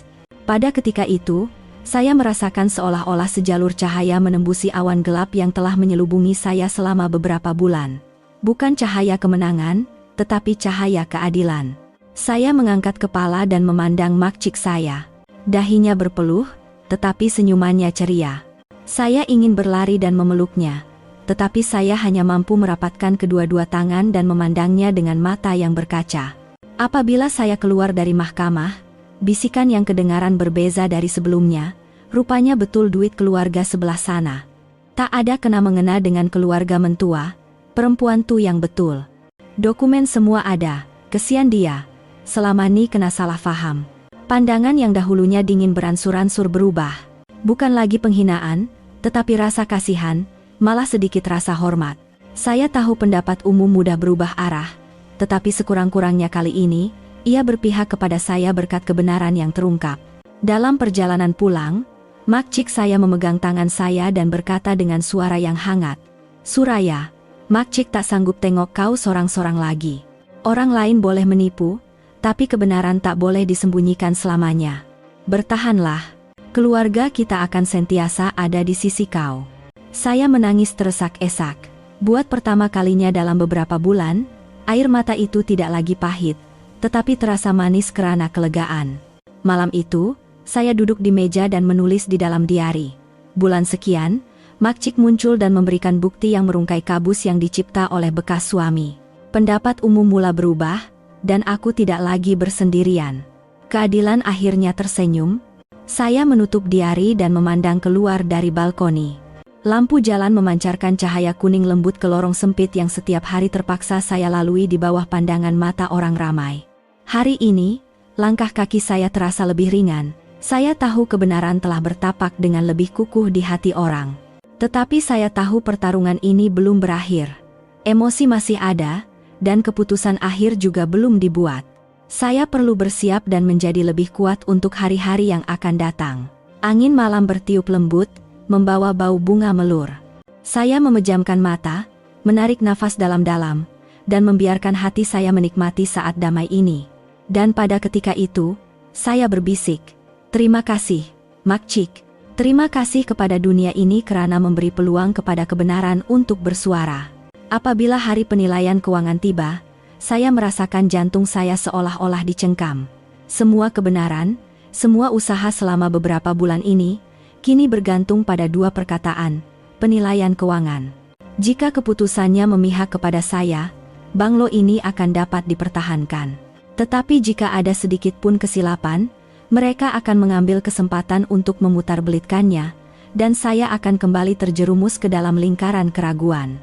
Pagi itu, saya menuju ke mahkamah bersama Peguam Azman. Di tangan saya, Terdapat file dokumen tebal perjanjian jual beli, penyata transaksi bank, surat pengesahan akun simpanan ibu bapak saya, dan surat pengesahan yang diberikan oleh makcik saya. Peguam saya menenangkan saya. Jangan risau, semua dokumen ini disimpan di bank dan dicop merah, tiada siapa boleh menafikannya. Penilaian ini hanyalah prosedur untuk mahkamah mendapatkan asas yang lebih kukuh. Saya mengangguk, tetapi hati saya masih gelisah. Suasana di dalam mahkamah begitu tegang, sehingga bunyi jarum jatuh pun boleh didengar. Lembaga penilai keuangan memulakan keterangan mereka. Mereka mengesahkan sumber dana, membandingkan nomor akun simpanan, tarikh pengeluaran, dan dokumen bukti pindahan. Kesimpulan akhir dibacakan dengan jelas. Telah disahkan bahwa dana yang digunakan untuk pembayaran deposit dan baki pembelian banglo tersebut berasal dari sumber yang sah, yaitu daripada harta pribadi defendan yang dibentuk sebelum dan selepas perkawinan. Tiada bukti yang dapat menyokong bahwa ini adalah harta sepencarian. Mahkamah senyap. Saya duduk terpinga-pinga untuk beberapa saat. Kemudian kedua-dua tangan saya menggeletar kerana kelegaan. Segala tekanan yang menghimpit saya selama ini pecah dalam sekelip mata. Rasanya seperti meletakkan batu seberat 1000 tan dari bahu saya. Peguam Asman menepuk bahu saya dengan lembut dan tersenyum. Kita menang, Puan Suraya. Nampak tak, kebenaran tidak akan mengkhianati orang yang mempertahankannya. Di pihak lawan, ibu mentua saya tersesak-esak dan menjerit. Tak mungkin, tak mungkin. Undang-undang ni buta.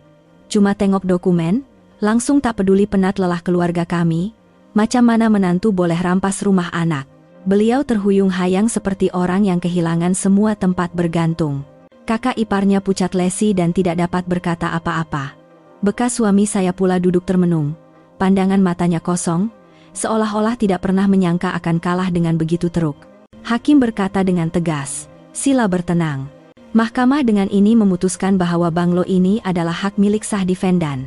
Pihak plaintiff diarahkan untuk menghentikan semua tindakan gangguan dan fitnah. Tukul diketuk 3 kali dengan tegas. Saya tidak akan melupakan bunyi itu seumur hidup saya. Bunyi yang menutup satu babak yang pahit dan membuka jalan baru untuk diri saya. Saya menundukkan kepala. Air mata mengalir, tetapi bukan air mata kekalahan, tetapi air mata kebebasan. Apabila saya keluar dari mahkamah, cahaya matahari memancar dengan terang. Saya mengangkat kepala dan menarik nafas dalam-dalam. Akhirnya, badai telah reda. Jiran-jiran yang dahulunya mencela dan menghina saya kini memandang saya dengan pandangan berbeza. Ada yang mengangguk perlahan, ada yang tersenyum. Terdengar seseorang berkata, rupanya betul dia dianiaya. Hebat betul dia boleh bertahan. Hati saya terasa hangat. Bukan kerana sikap mereka berubah, tetapi kerana kebenaran akhirnya diiktiraf. Tetapi apabila saya kembali ke banglo, saya berhadapan dengan pemandangan yang menyayat hati sekali lagi. Ibu mentua saya terduduk di tepi jalan. Rambutnya yang beruban kusut masai, dan bahunya yang rapuh menggeletar. Beliau memandang saya. Matanya mengandungi kebencian dan juga keputusasaan yang mendalam. Saya tiba-tiba sedar. Bagi orang tua, kekalahan bukan sekadar kehilangan rumah, tetapi kehilangan marwah dan tempat terakhir dalam komuniti. Penderitaan itu, undang-undang mana yang mampu mengukurnya? Malam itu, saya duduk seorang diri di ruang tamu. Banglo itu sunyi, tiada lagi suara pertengkaran atau orang lalu lalang. Cahaya kuning menerangi dokumen-dokumen di atas meja. Saya menyentuhnya. Rasanya seperti menyentuh setiap titis peluh saya, malam-malam tanpa tidur, dan setiap titis air mata saya. Saya tahu saya telah menang. Tetapi kenapa kebahagiaan di hati saya tidak lengkap? Saya membuka diari dan menulis. Bulan sekian, hari sekian, penilaian selesai, dan undang-undang mengesahkan banglo ini milikku. Aku menang. Tapi kenapa hatiku berat? Di seberang sana, ada mata tua yang dipenuhi keputusasaan. Keadilan telah ditegakkan, tetapi ikatan keluarga telah retak selamanya. Saya menutup diari dan bersandar di kerusi, memikirkan jalan di hadapan. Saya akan tinggal di rumah ini, tetapi tidak akan ada lagi suara keluarga atau ikatan. Saya telah mempertahankan harta, tetapi pada masa yang sama, saya mendapat pengajaran yang pahit. Dalam pertikaian, ikatan kekeluargaan lebih rapuh daripada asap. Di luar, angin malam meniup di celah-celah pokok, mengeluarkan bunyi daun-daun bergeseran. Saya memandang siling dan berbisik, saya dah pertahankan rumah, dan maruah saya juga. Tapi ibu, saya dah tak ada keluarga sekarang. Selepas keputusan mahkamah, saya pikir semuanya sudah berakhir. Tetapi sebenarnya, itu adalah titik permulaan kehidupan baru. Kehidupan di mana saya perlu belajar untuk mencari keseimbangan antara keadilan, batas kemanusiaan, dan kemaafan. Beberapa hari selepas perbicaraan, saya melihat keluarga mentua saya memindahkan barang-barang mereka dari kemah di lorong. Mereka sedang mencari tempat tinggal. Ibu mentua saya masih angkuh dan tidak memandang saya, tetapi pandangan matanya telah berubah. Tidak lagi menyala-nyala, sebaliknya malap dan kosong seperti abu. Kakak iparnya merumut dan mengeluh, tetapi akhirnya mengangkat beg dan mengikut. Mereka semua beredar perlahan-lahan dalam kesunyian yang berat di taman perumahan itu. Saya berdiri di halaman, memerhatikan mereka dari celah pintu pagar besi. Hati saya terasa berat. Saya telah menang, tetapi pemandangan itu tidak memberikan saya sebarang kepuasan. Malam itu, saya tidak dapat tidur lena. Dua suara bergema di dalam diri saya. Satu pihak menegaskan, mereka baling sampah, sembur cat, sebar habar angin. Mereka terima padanya, tetapi pihak yang satu lagi berbisik, tapi mereka pernah jadi keluarga. Dah tua. Macam mana mereka nak hidup lepas nih? Saya berbolak-balik sehingga cahaya bulan memenuhi lantai, barulah saya terlelap. Keesokan paginya, saya berjumpa dengan peguam Asman dan bertanya, jika saya ingin membantu mereka membayar sewa untuk sementara waktu, adakah ia akan menjejaskan keputusan mahkamah? Beliau tersenyum ringan dan menggelengkan kepala. Tidak, itu adalah urusan pribadi Puan. Mahkamah telah mengesahkan hak milik. Memberi uang untuk menyewa rumah adalah tindakan sukarela. Saya mengangguk. Rasanya seperti satu simpulan yang terlerai. Pada sebelah petang, saya membawa sampul surat dan mencari tempat yang mereka sewa. Sebuah bilik yang sempit, gelap, dan berbau hapak di sebuah lorong sempit. Saya meletakkan sampul surat itu di atas meja kayu yang berkeriut dan berkata dengan tegas, "Ini uang yang cukup untuk sewa ibu dan yang lain selama 6 bulan. Selepas itu, pandai-pandailah urus sendiri. Saya tak boleh benarkan tinggal di rumah itu lagi, itu sempadan yang perlu saya jaga." Ibu mentua saya mengangkat kepala. Matanya bergenang air mata. Beliau coba untuk berkata sesuatu yang kasar, tetapi suaranya tersekat. Seketika kemudian, beliau memalingkan muka dan hanya mampu berbisik, "Suka hati kaulah." Kakak iparnya memandang saya dengan pandangan bercampur antara kemarahan dan rasa tidak berdaya. Saya tidak mahu bercakap lebih lanjut dan berpaling. Kadang-kadang, kebisuan adalah kata-kata yang paling tegas. Apabila saya kembali ke rumah, saya duduk di ruang tamu dan memandang sekeliling banglo yang kosong. Selama bertahun-tahun, saya berasa seperti orang asing di rumah ini. Kini, semua kuasa ada di tangan saya, tetapi hati saya terasa kosong. Saya tiba-tiba sadar.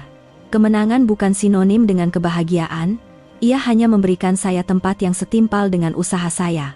Kebahagiaan, mungkin, adalah sesuatu yang perlu dibina sendiri dari serpihan-serpihan yang pecah. Keesokan harinya, Pak Cik Karim dari sebelah rumah datang menziarahi. Beliau duduk di kerusi, menuang teh panas, dan berkata dengan suara yang tenang, "Nak, Pak Cik dengar cerita kau tolong bayarkan sewa mereka. Baguslah tuh. Memaafkan bukan bermakna melupakan, tapi memberi peluang untuk diri kita sendiri hidup dengan tenang. Orang tua paling takut bukan kemiskinan, tapi kesunyian. Tapi sempadan kena jelas, jangan biarkan sifat kemanusiaan kita dipergunakan." Saya duduk diam, merasakan setiap perkataannya meresap hingga ke tulang. Sejak itu, saya mula menumpukan perhatian kepada kerja semula. Saya meluangkan masa menulis, menyertai kelas yoga berdekatan rumah, dan menjaga taman kecil di atas bumbung. Setiap pagi, saya membancu secawan teh dan memandang cahaya matahari pagi yang memancar di anjung.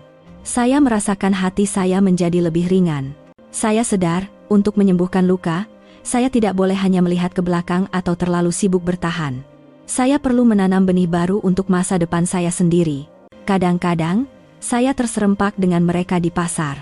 Ibu mentua saya tidak memberi salam, tetapi pandangan matanya lebih lembut, tidak lagi tajam. Kakak iparnya menunduk dan mengelak pandangan. Saya hanya mengangguk ringan dan berlalu. Saya tidak mengharapkan perdamaian yang sempurna. Tetapi sekurang-kurangnya, jarak itu tidak lagi setajam dahulu. Suatu ketika, saya mendapat berita bahwa ibu mentua saya dimasukkan ke hospital karena sakit ringan dan menerima rawatan air. Melalui makcik saya mengirimkan sedikit uang dan pesanan. Saya tidak dapat melawat, tetapi saya doakan ibu cepat sembuh.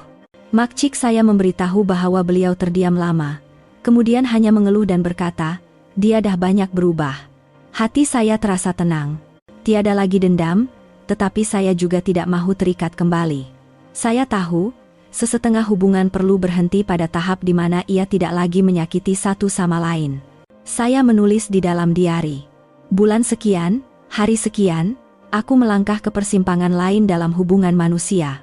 Aku pertahankan rumah, pertahankan maruah, tapi aku juga tinggalkan peluang untuk mereka hidup. Sempadannya sampai di sini. Aku tak boleh biarkan sesiapa melintasi garisan keadilan. Tapi aku juga tak mahu hatiku menjadi keras seperti batu. Bersimpati, tetapi tidak terikat. Mungkin itulah kebebasan yang terbesar. Malam itu, saya duduk di balkoni. Angin meniup rambut saya, dan saya memandang lorong yang biasa. Tiada lagi pandangan yang tajam, hanya cahaya lampu jalan kuning yang memanjang. Saya memejamkan mata dengan senyap dan berbisik. Segala-galanya akan berlalu. Hanya hati manusia yang perlu memilih persimpangan yang betul agar tidak sesat dalam kegelapan. Pada suatu petang yang panas terik, ketika saya baru pulang dari kerja, saya menerima panggilan cemas dari makcik saya. Suaranya bergetar. Ibu mentua kau masuk hospital. Kegagalan buah pinggang, radang paru-paru pun teruk. Dokter kata keadaannya tak berapa baik. Saya terhenti di tengah-tengah halaman banglo. Bek tangan saya jatuh dari genggaman. Pelbagai kenangan melintas di kepala saya. Hari-hari dia mencubit saya, pandangan mata yang penuh kebencian, dan susuk tubuhnya yang meringkuk di bawah kemah. Dada saya terasa sesak. Segala kemarahan selama ini tiba-tiba bertukar menjadi kebimbangan yang samar. Malam itu, saya berada di hospital. Wat kecemasan bersinar putih, dan bau ubat pembasmi kuman menusuk hidung. Beliau terbaring di atas katil. Wajahnya cengkung, dan nafasnya lemah di sebalik topeng oksigen. Matanya yang tua terpejam, dan dahinya masih berkerut seolah-olah menyimpan kemarahan yang belum terlerai. Kakak iparnya duduk di sudut bilik, matanya merah bengkak, dan sebaik sahaja melihat saya masuk, dia segera memalingkan muka. Saya tidak peduli dan mendekatinya, meletakkan tangan saya di atas penghadang katil yang sejuk. Ibu, saya datang. Sebaik sahaja perkataan itu keluar, saya sendiri berasa janggal, tetapi ia adalah kata-kata yang datang dari lubuk hati yang tidak dapat saya tahan. Keesokan harinya, saya memutuskan untuk membayar semua kos awal kemasukan hospital. Peguam Azman memberitahu saya bahwa saya tidak lagi mempunyai sebarang kewajiban undang-undang, tetapi saya menandatangani bil perubatan yang jumlahnya bukan sedikit. Apabila saya memegang resit itu, saya tahu ini bukan karena tanggung jawab, tetapi untuk ketenangan hati saya. Jika beliau meninggal dunia, sekurang-kurangnya saya tidak akan menyesal karena hanya berpeluk tubuh. Selama beliau berada di hospital, saya, makcik saya, dan beberapa orang saudara mara bergilir-gilir menjaganya. Ada kalanya, saya duduk di tepi katil sepanjang malam, memerhatikan monitor degupan jantung yang berkelip-kelip, dengan perasaan yang pedih dan bercampur baur. Saya memandang tangannya, tangan yang pernah menuding jari ke arah saya, tangan yang menggeletar menandatangani surat saman, kini kurus kering dan kebiruan, terbaring diam. Saya bertanya pada diri sendiri, adakah masa memulihkan keadilannya dengan mengubah orang yang dahulunya kuat menjadi jasad yang lemah yang memerlukan kehangatan orang lain? 3 hari kemudian, beliau sedikit sedar dan menggerakkan badannya. Pandangannya perlahan-lahan beralih kepada saya.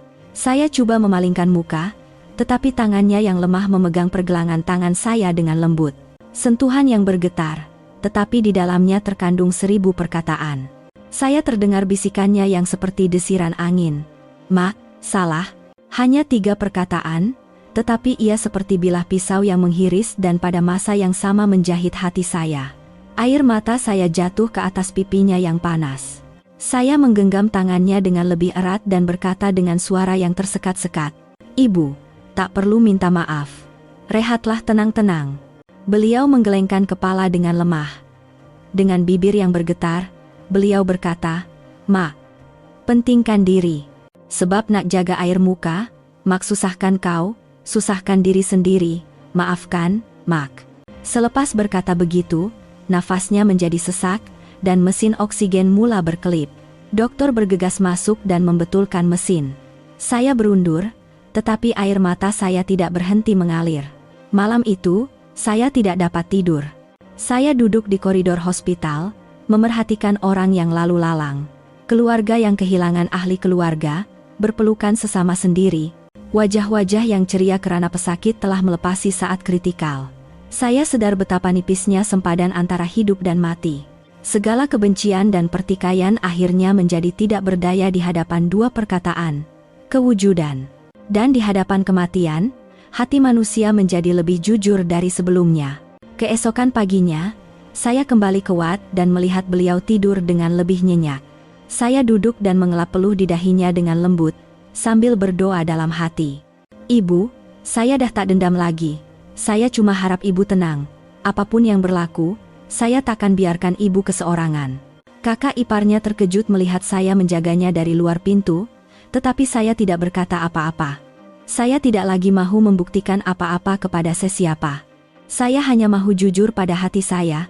Lewat petang, dokter masuk dan memberitahu bahwa keadaannya stabil untuk sementara waktu, tetapi perlu terus dipantau. Saya menghela nafas lega, tetapi saya juga tahu masa yang tinggal untuknya tidak banyak. Saya duduk dan menulis di dalam diari.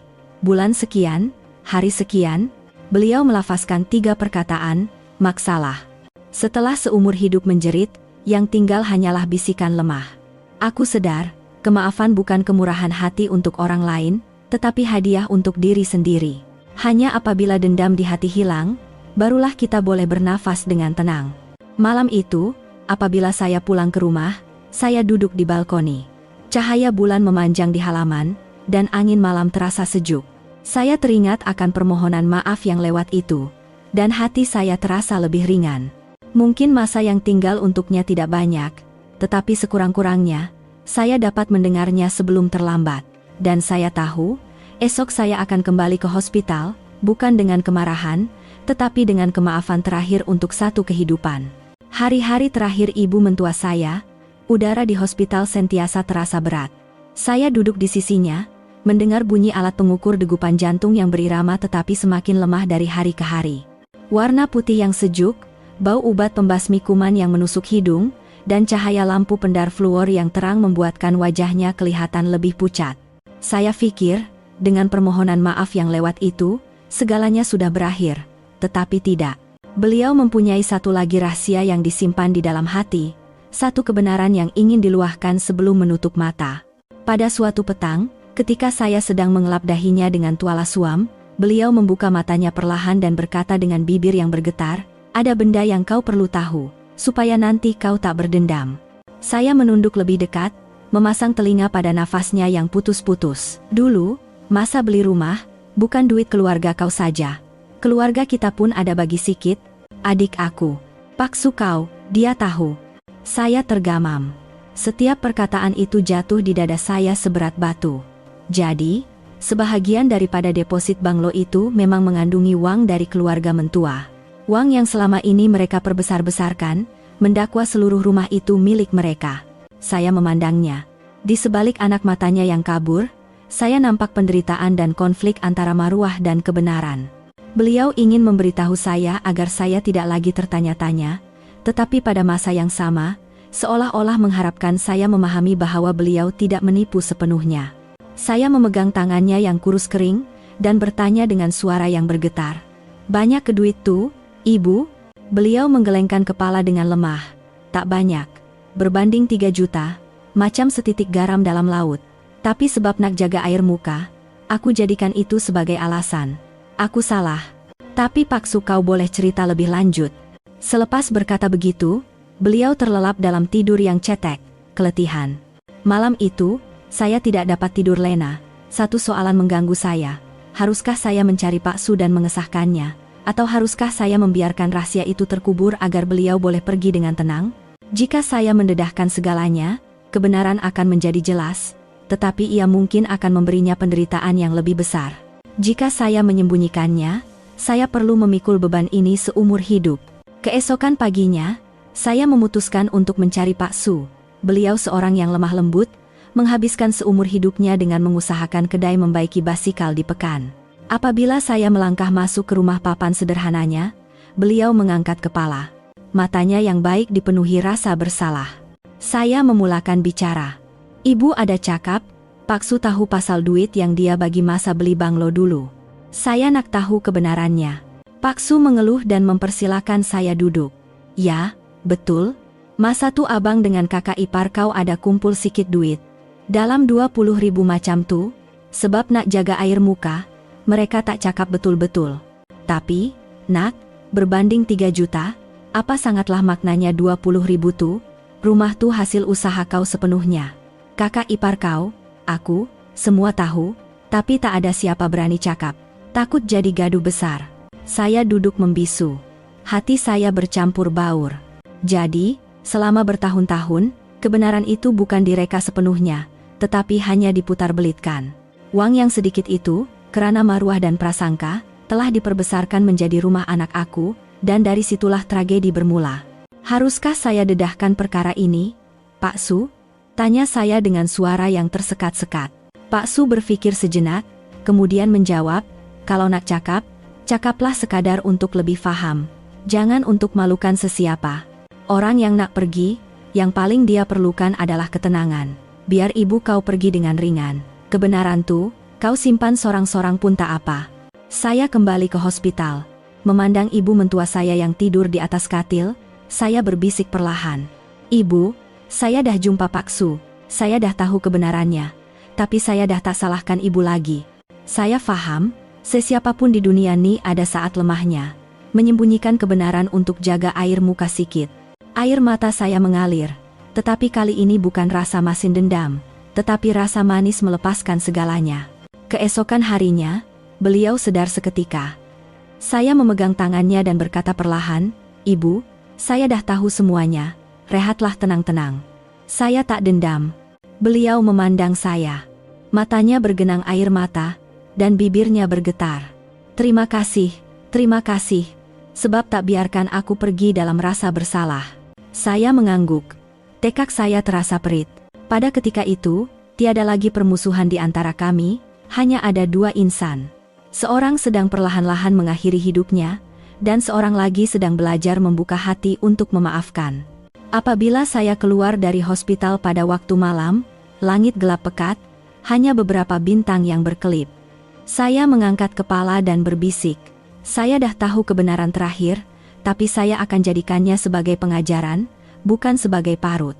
Saya menulis di dalam diari.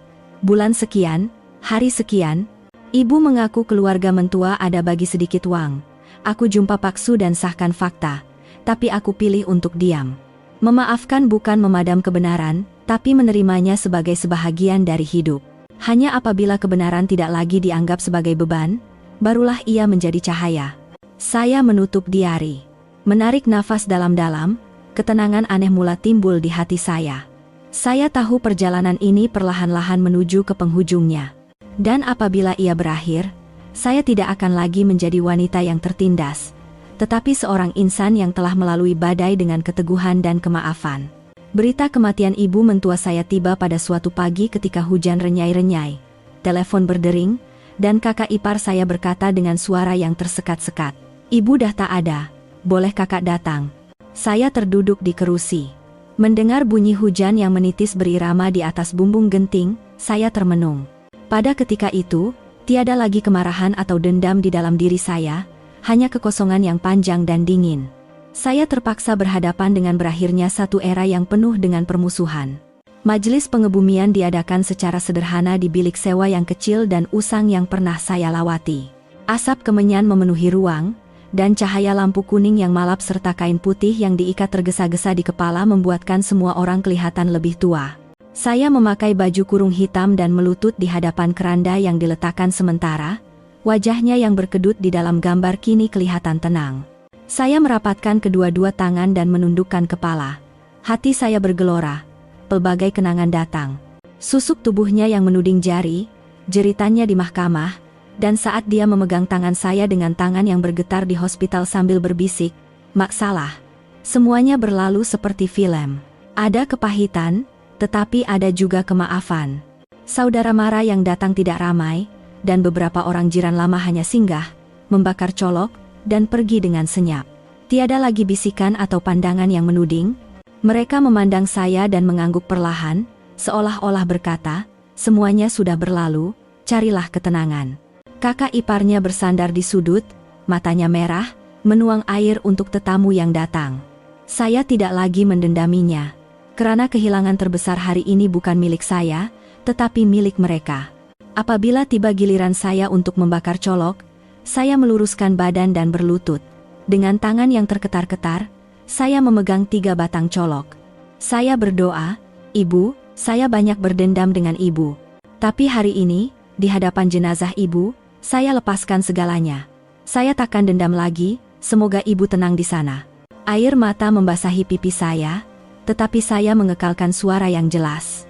Saya mencucuk colok dan menunduk hormat 3 kali. Hati saya tiba-tiba terasa ringan, seolah-olah parut terakhir telah sembuh. Ketika upacara perarakan, saya berjalan di sisi keranda. Hujan masih turun renyai-renyai, bercampur dengan irama musik pengebumian yang sayu. Saya melihat perjalanan terakhir ibu mentua saya tidak gah atau diiringi tangisan yang membelah langit, tetapi hanya sederhana dan sunyi. Penggebumian itu tiada kemewahan, hanya air mata yang terlewat. Dan saya sadar, inilah akibat dari kehidupannya yang terikat pada marwah. Akhirnya, apabila pergi, hanya beberapa orang yang tinggal di sisi. Selepas majelis pengebumian, saya menjemput saudara Mara yang tinggal ke Banglo. Di hadapan meja sembahyang, saya meletakkan gambarnya di sebelah abu nenek moyang. Saya berkata di hadapan semua orang, mulai sekarang, rumah ini milik saya. Tapi sesiapa yang nak datang untuk memberi penghormatan kepada ibu, pintu sentiasa terbuka. Cuma satu perkara, tolonglah hidup dengan saling menghormati. Jangan bawa kebencian ke sini lagi. Bilik itu menjadi sunyi, beberapa orang menundukkan kepala. Kakak iparnya menggigit bibir, mengalirkan air mata, dan berkata perlahan, baiklah, Kak. Malam itu, saya tinggal seorang diri di hadapan meja sembahyang dan membakar sebatang colok lagi. Asapnya naik ke dalam kegelapan. Saya berbisik, Ibu, saya berjanji akan menjaga rumah ini, bukan hanya karena ini hasil usaha saya, tetapi karena ini adalah tempat di mana kenangan keluarga kita tersimpan. Tapi saya juga berjanji tidak akan membiarkan kebencian tinggal di sini. Saya akan menjalani hidup saya dan menjaga hati yang lapang agar ibu boleh berehat dengan tenang. Saya menulis di dalam diari. Bulan sekian, hari sekian, penggebumian yang sederhana. Tetapi hatiku tenang. Di hadapan Abu, aku berjanji akan menjaga rumah, menjaga marwah, dan menjaga kemanusiaan. Karena memaafkan bukan melupakan, tetapi terus hidup tanpa terikat pada masa lalu. Kini, badai telah berlalu. Melihat api lilin yang bergoyang, saya melihat secebis cahaya di dalam hati saya. Bukan cahaya dari kegembiraan kemenangan, tetapi cahaya dari ketenangan selepas badai reda. Saya berdiri di penghujung jalan yang sukar, dan saya tahu, hari ini saya mampu berjanji di hadapan Abu untuk menjaga rumah, menjaga marwah, dan menjaga kemanusiaan. Kesimpulan, selepas majelis pengebumian, Banglo yang luas itu kembali sunyi seperti sedia kala. Kesan cat merah yang berlumuran di hadapan pintu pagar telah dibersihkan, dan bau sampah yang pernah mengganggu saya hanya tinggal dalam ingatan. Saya berjalan dari bilik ke bilik, menyentuh dinding dan pintu. Saya merasakan dengan lebih jelas dari sebelumnya bahwa ini bukan sekadar sebuah rumah, tetapi jejak sebuah perjalanan, bukti keteguhan dan marwah saya. Melalui kisah saya menyadari satu perkara. Dalam hidup ini, semua orang akan berhadapan dengan badai. Mungkin ia pertikaian harta, konflik keluarga, atau habar angin tidak berasas dari luar. Yang penting bukan untuk mengelak atau membalas dendam, tetapi untuk berdiri teguh mempertahankan nilai diri sendiri, dengan kebenaran dan ketenangan sebagai senjata.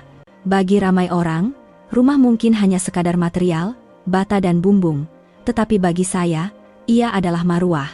Karena saya membinanya dengan peluh, usaha, dan usia muda saya. Mempertahankan rumah bukan sekadar mempertahankan harta, tetapi mempertahankan hak bersuara dan hak untuk dihormati sebagai seorang wanita. Jika kita terlalu mudah menyerah dalam hidup, orang lain akan menganggap kita lemah dan akan lebih memijak-mijak kita. Jadi, kadang-kadang, walaupun kita tahu kita akan keseorangan, kita perlu bangkit untuk mengistiharkan, Ini adalah sebahagian dari hidupku yang aku capai, dan tiada siapa berhak menafikannya. Tetapi di samping keteguhan, saya juga menyadari nilai kemaafan. Ibu mentua, kakak ipar, dan bekas suami saya mereka telah banyak menyakiti saya. Tetapi akhirnya, mereka juga hanyalah manusia yang terperangkap dalam maruah dan prasangka. Memaafkan bukan melupakan segalanya. Ia juga bukan membuka pintu seluas-luasnya untuk mereka kembali dan memberikan penderitaan yang lebih besar. Memaafkan adalah untuk diri saya sendiri, agar tidak hidup dalam kebencian selamanya. Hanya apabila pintu dendam ditutup, barulah kita boleh membuka pintu untuk ketenangan jiwa. Dalam kehidupan seharian, setiap daripada kita memerlukan sempadan. Sempadan antara apa yang boleh dan tidak boleh dilakukan, apa yang perlu dipertahankan dan apa yang perlu dilepaskan. Jika kita tidak menetapkan garisan itu dengan jelas, kita akan mudah terheret ke dalam pusaran orang lain. Tetapi sempadan itu tidak boleh dibina dengan kebencian, sebaliknya ia harus dibina dengan ketenangan dan kemanusiaan. Dengan cara itu, kita boleh melindungi diri kita tanpa kehilangan kepribadian. Pengajaran yang saya peroleh selepas melalui semua ini adalah, percayalah pada kebenaran. Karena kebenaran, walau coba disembunyikan, akhirnya akan terungkap. Belajarlah untuk berdiri teguh bukan hanya dengan kata-kata, tetapi dengan bukti dan tindakan. Jagalah hati yang lapang. Dendam hanya akan memberatkan hati kita.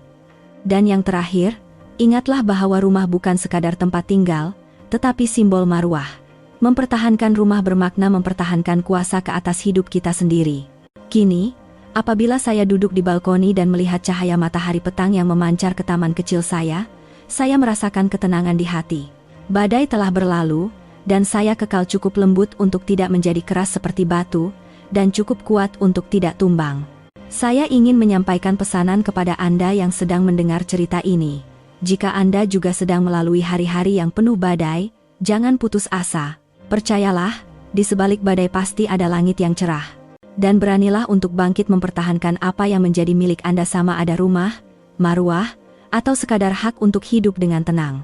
Jika Anda bersimpati dengan kisah saya, dan percaya bahwa pengalaman ini boleh memberi kekuatan kepada ramai orang lain, sila tinggalkan pendapat Anda di ruangan komen dan langgan saluran kami, Senja Tenang. Ini adalah tempat di mana kita berkongsi cerita-cerita yang menyentuh hati dan mendapat kekuatan melalui pengajaran hidup yang mendalam untuk mengharungi badai dan mencari ketenangan hati. Karena akhirnya, sama ada menjalani senja yang tenang atau hidup pada usia apapun, kehidupan yang benar-benar tenang adalah dengan meringankan hati, menghargai apa yang telah kita capai, dan tahu bagaimana untuk memaafkan demi kebebasan jiwa. Terima kasih.